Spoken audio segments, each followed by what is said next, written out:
The 16th sum from the following particulars calculate the trend percentage of Babu Limited. So it's a vertical balance sheet of equity and liabilities in the first and assets in the last. So for each equity and liability and asset item for the 3 years, they've given you the format in thousands, the figures in thousands.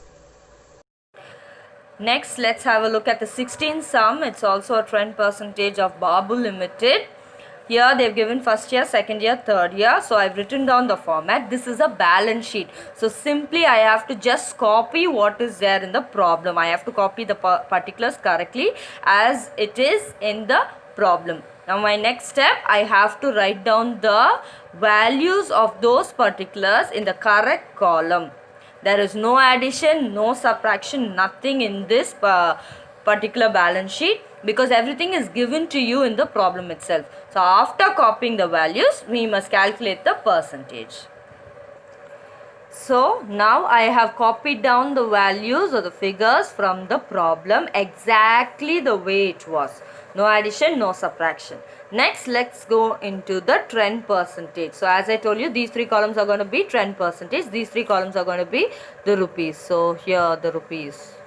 And these three columns are going to be trend percentage. Right? So again, as we saw in the previous sum, this is going to be your base year. This particular column, the first year column, is going to be base year. So when this column is base year, the same trend percentage, this column will be 100% for all the items given. So I can just write 100, 100, 100, 100, 100. This is already explained in the previous videos. But then I'll just do you the first one and I'll show you why it is 100 again. So first one is 100. So 100. My base year is also 100. So 100. My denominator, base year means denominator also 100 into 100. So obviously everything will get cancelled. My answer will be 100. So if you do for 30, 30 divided by 30 into 100. So it is going to be 100%. So we can go into the second year now.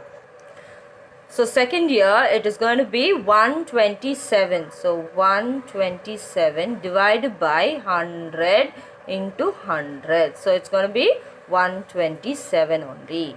Next, 30 divided by 30 into 100 is 100. 30, 30 will get cancelled. So 100. Next, we have 77 divided by 70 into 100. So my answer will be 110. 110%. Next, 30 divided by 20 into 100 is 150%.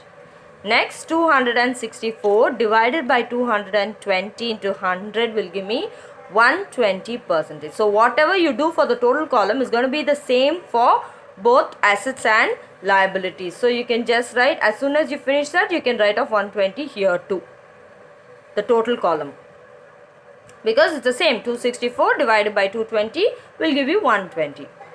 Right? Next, 118 divided by 100 into 100 is again 118%. 50 divided by 40 into 100 will be 125. 66 divided by 60 into 100 will be 110. Then 30 divided by 20 into 100 will be 150. So this column is, the trend percentage for this column is over.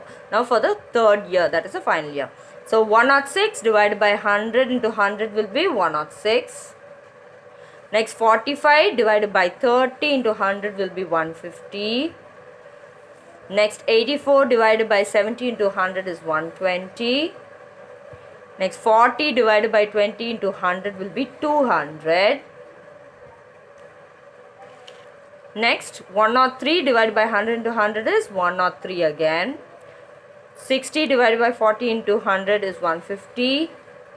72 divided by 60 into 100 will be 120. 40 divided by 20 is 200, which we have already done here, the same. So here what we have to do, 275 divided by 220 will be 125. So the same 125 is going to come here too.